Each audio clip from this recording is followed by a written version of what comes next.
I was watching something historically awful. Yes, the football Cardinals, except for 3 years in the mid-'70s, when even I was too young to remember much about them, were a pretty awful team. Not a Linehan Spagnuolo Rams awful, but pretty much a non-factor franchise. A 5-11, 6-10 type of team every year that played in the NFC East and was often pushed around mainly by the Dallas Cowboys and the Washington Redskins. Fuck you, Murph. But when it came to supporting the Big Red, it didn't matter that the team was stuck in mediocrity. Like great sports fans do, we stuck with our team, win or lose. Because when the name St. Louis comes before the nickname, a team never has to worry about fan loyalty. Amen. Best recent example, the Blues, right? They drive us nuts every year. But what a ride it was this year. So close. Maybe it will happen next year. Maybe it never will. It probably never will. But we'll be there acting like idiots every step of the way as we all continue to age and hope against hope for them to achieve the impossible. Back to the football Cardinals. Bill Bidwell, their villainous owner, who in comparison to Stanley appears like a virtuous man of principle, left St. Louis for Phoenix after the 1987 season. I was only 19 years old, and suddenly a chunk of my childhood was moving to Arizona, and I couldn't do a thing about it. It was infuriating. I was livid. I was bitter. Sound familiar? I wanted a new team within 1 hour of the announcement. I wanted a team that appreciated St. Louis and its fans as much as we appreciate and support our teams.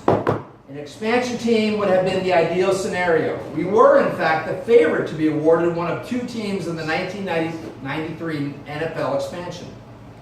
St. Louis and Baltimore, which had its teams shamelessly stolen away by Indianapolis a decade earlier.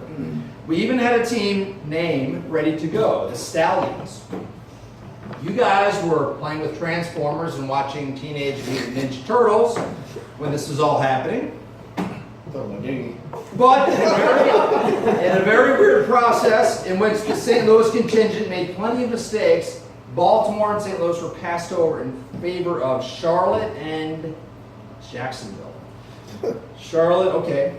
Booming city, growing financial center of the South. One could understand that. But Jacksonville, I can live to be 109 years old and still not understand that decision.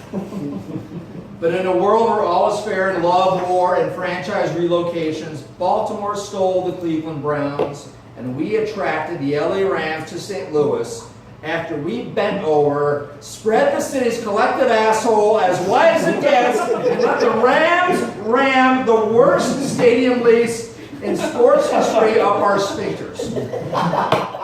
We didn't care, though. It's true. We didn't care. We got ourselves a new team, and we felt like a complete city again. And for 21 years, we endured mostly horrendous seasons, save for arguably the most exciting 3 years that a football team can give its fans.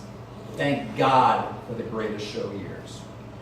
Those teams were electric in the way that the Bash Brothers, Oakland A's of the late 80s were, the A's of McGuire and Canseco. But just like the A's run, we only snagged one championship. It sure was sweet though, wasn't it? Mike Jones will eat free forever in this town. So will Kurt and Marshall and Isaac and Torrey and Orlando and the rest of those guys. So I'll stop the history lesson there because you guys know what the last dozen years have been like for Rams fans. You know about the Mike Martz soap opera drama with the front office, the lame head coaches that followed Martz, the hilariously bad draft picks, the false hope of the brittle and pretty bad Sam Bradford, the agonizing Sunday after Sunday after Sunday of dreadful games, boring offenses, porous defenses, which Jeff Fisher did improve, albeit while still running an offense that would have been considered a conservative even if we were all living in 1943. You know about the depressing atmosphere in that God-forsaken dome we built, which we still fill to impressive attendance figures each week until the last year or two. More fans packed that dump than this franchise ever deserved. You know about Stan's promise to do right by this city because you know he's one of us, a Missourian. I put a lot of jack into this. He told us, right? We remember that. He said that at a press conference to hire an average at best coach who just so happened to have experience coaching a team that moved cities. What a weird coincidence. That magical press conference would be the last time he'd speak to us fans until this past January when he stood behind that podium in Houston to kiss us goodbye.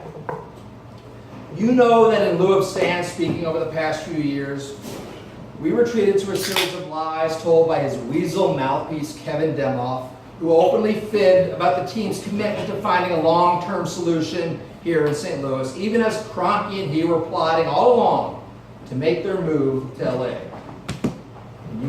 You all know way too well about the past year, the way Roger Goodell led on Dave Peacock, the despicable Eric Grubman, that carnival barking hick from Dallas, Jerry Jones, who helped orchestrate the move. And finally, you know about the ultimate knife twist in our backs a few days before the announcement. I'm talking about the letter. The last straw. The unforgivable and unnecessary act of cruelty that made everything go from just business to something irreparably personal. Stan scorched the earth on his way out of town in an act so vile that it was repulsive to every living soul on this planet. Oh, except for one group. NFL owners. Lucky for Stan. Huh? So what am I asking you guys for?